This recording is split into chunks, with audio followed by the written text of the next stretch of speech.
I need your help. I can't tell you what it is. You can never ask me about it later. Whose car are we gonna take?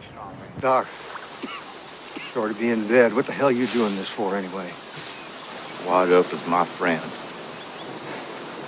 Hell, I got lots of friends. I don't.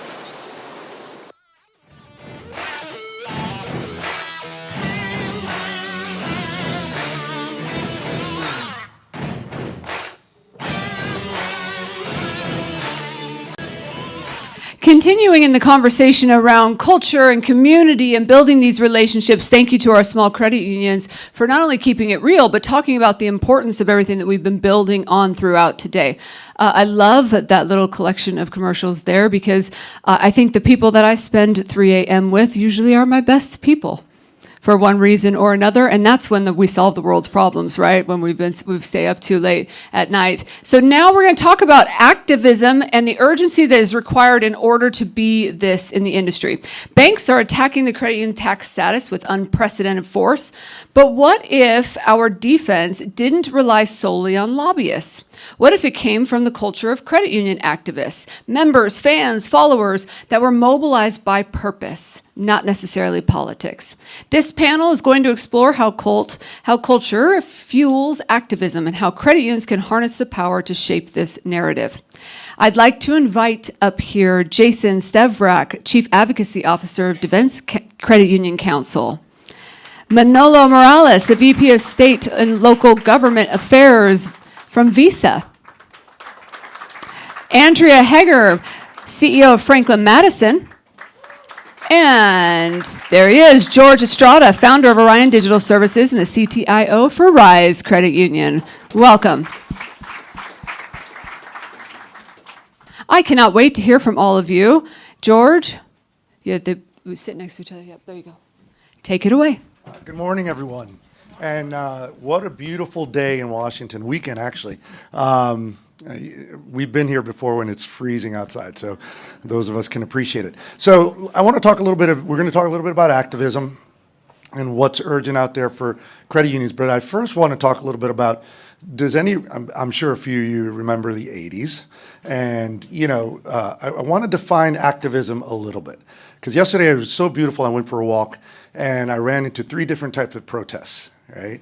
There was one for the war, there was one against ICE, and then there was another one that I believe was for women's rights, but I couldn't figure it out because I didn't see anything in the news around it, right? So, but one of the things that we've come to take as activism tends to be really reactionary, okay? So the war, reactionary, right? But in the 80s, there were like long entrenched movement. That's what activism, that's what we remember. If you look at climate change, 30, 40 years, that was like in the works for a long time. I remember as a kid, and I'm dating myself here pretty well, but I remember as a kid, the first motion of any activism that I did, and it's very shallow, but it was with Amnesty International. And at the time, I just joined it because all the girls were beautiful that were wearing the Amnesty International. And, there was no internet, so I go back home and I'm talking to my friends. I lived in Brooklyn. I was a street kid. And I'm talking to my friends about we got to free Mandela. And they're like, well, who is he? I was like, I don't know. But, he's locked up for something. And it's like, and it's, but you learn. And it's like, but it was the passion that people had, and obviously the girls, that attracted me to that. So the reason I'm bringing that up is because we keep talking, and I've been hearing this for a while, and we keep talking about the threat to credit unions, that they're becoming less and less, that we're consolidating, right? But I want to know from the panelists, what's the priority? How can we coordinate? Because we don't want to have a moment where everybody goes to the street because it's a reaction to something that's almost inevitable, right? So real activism has to be sustained, has to grow, has to take time. So, I'd love to know what, Jason, I'd like to start with you. What are some of the priorities? What are some of the challenges in building that consistent movement? Time. I mean, people are busy. I mean, I'm paid to represent credit unions. And if you're depending upon me to save you, you're going to lose because members of Congress don't care about us because we get paid to show up and be there to advocate. I've always told, and I actually wrote an op-ed about it last week, that the most important people are you, that it's the teller, that first experience that a member of Congress has or their family. When I started my job, I targeted the 10 senators I needed on a vote. I'm like, oh, where are they a member of? Are their parents members of credit unions? So it's about that constant daily, and I'll date myself here, I know who Woody Hayes is, so I know if you're an Ohio State football fan, 3 yards in a cloud of dust, that's going to win the national championship. So it's the teller, it's the CEO, it's the how you were treated when you applied for your mortgage. Those are the most important things because I was up on the Hill during COVID. So if you want to know the worst absolute time, the only people, because the entire government shut down. So the only people who could get a hold of if for any help was the people who had our cell numbers. And so I'd be 18 hours a day answering phone calls. So, hey, can't get SBA to call me. So, it's those types of opportunities. And I know I'm from North Dakota, so I'm going to be proud here a little bit that, Good Friday is when the PPP loans went out, and it was credit unions that processed more per capita and served more people, because I know my credit unions back home, they literally staffed because they were using the old SBA system. I don't know what it was called, or they hopefully have updated since then, the trans system, that they were like, they slept in shifts. People came in and fed them, and they were just processing and processing and processing. I mean, I know people, I called them at 3 a.m. in the morning in Bismarck, and they were like, yep, we're here. We're just processing applications. So it's important to be active and tell your stories. If you can give me one more second here. The biggest thing we face up on Capitol Hill right now is that, and I hear this from members of Congress, and I hear it from their staffs, which are sometimes more important than the member themselves. There's like, you're no different than a bank to me. Because you, as Kyle talked about, you put money in, you take money out, you send it around, you pay for bills. We don't tell those stories about why we're different, how we invest. They're like, I don't see you any different than Chase.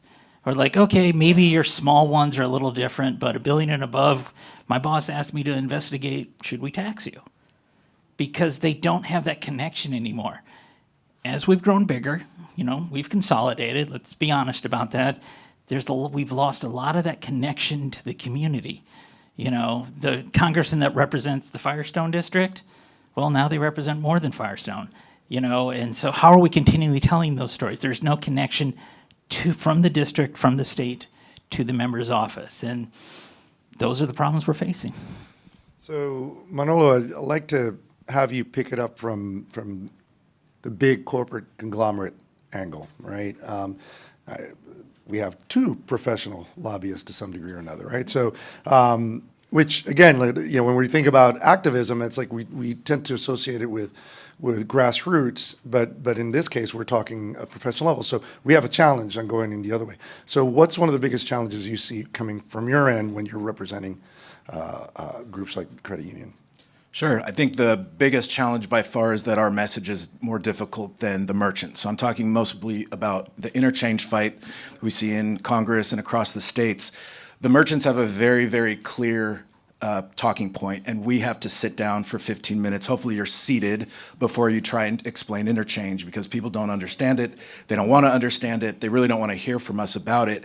And translating that to a 30-second soundbite or something on the Hill that's going to resonate is difficult. So what I spend a lot of time doing is how can we distill that message into something that not only can policymakers understand, but regular people, because that's what we're talking about. You need professional lobbyists, absolutely, to kind of guide what's going on, but we're not the engine behind it. And everything Jason said, I completely agree with, but it can be difficult and it can be risky even to engage grassroots, engage your members, even engaging your employees can be risky at times. And why can it be risky? Because you don't control the message. When it's someone that's a professional, we've spent hours and hours parsing every single word. Many of us are lawyers, so we're very, very cautious about what we say. You turn a bunch of members loose, you turn a bunch of employees loose, there's great energy and great benefit, but you're not controlling that script. And so every lobby day I've done, I've worked for financial services, I've worked for insurance, I've worked for Native American tribes. All of them have the same exact challenge. You need the lobby day, you need the energy, but then you know you have to go and clean up the mess that some of the people said. And actually, one of this, I didn't represent them, but one of the examples I have is when doctors come in. Doctors are incredibly smart, obviously, but they always piss people off. Always, always, always. So if you're a medical association, you know you have to have your lobby day, you know you need your doctors up there, and you're just hoping that someone doesn't say something too wacky because you're in all those offices the next day saying, they didn't really mean that, this is what they meant, let's stick to the big picture, but you need it. So it's just, it's with energy comes risk. Excellent. Andrea, from a leader, and you have an executive suite, you got a team. What are the challenges you see in activating not only your organization but your members? And then what are the challenges that you get from individuals like the two gentlemen that are sitting up here that are professional lobbyists? Oh, this is fun. First, I want to say thank you for having me. This is my first underground experience, and it's been wonderful so far, so thank you for that. I think at the executive level, I'm going to take a little bit of a spin on what Jason said. Time, and I will say urgency. The industries we work in, my company is not only financial services, but also insurance, are way too slow for what consumers expect today. And to drive that urgency within your executive team and help them understand this is important. We have to act quickly, we need to change, we need to transform, can feel really hard a lot of times. So I think that urgency and really carrying that forward, because for consumers, they don't really care if you're a bank or a credit union. They work with, how many in here have a bank and a credit union account?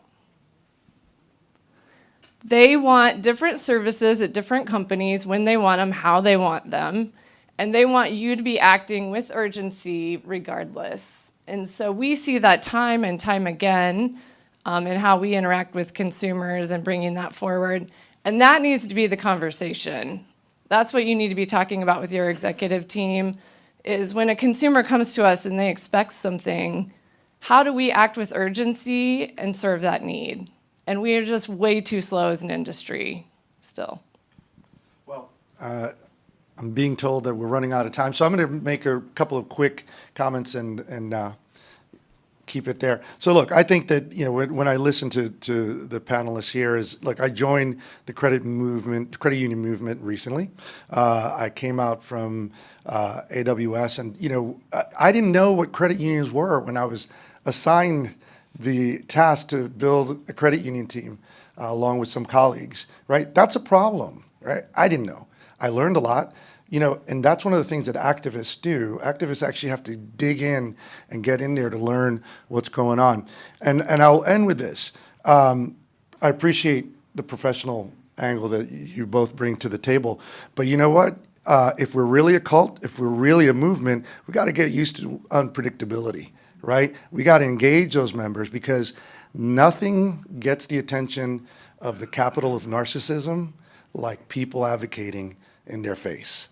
And when votes are on the line, that's when people start taking action. So I'd like to thank the panel for joining me, and Sue for the opportunity to speak. Thank you. Before you guys move, really quick, yes, let's give them a round of applause. Andrea, you just asked a really important question, and I saw some really limpy arms that happened in there. How many of you have a credit union account? Raise your hand. How many of you have a bank account? Raise your hand. And how many of you have both? A lot more people than initially everybody's like, yeah, okay. But I mean, it's just a reality. So thank you for making those realities. Thank you for sharing your insight and wisdom. Let's give them one more round of applause.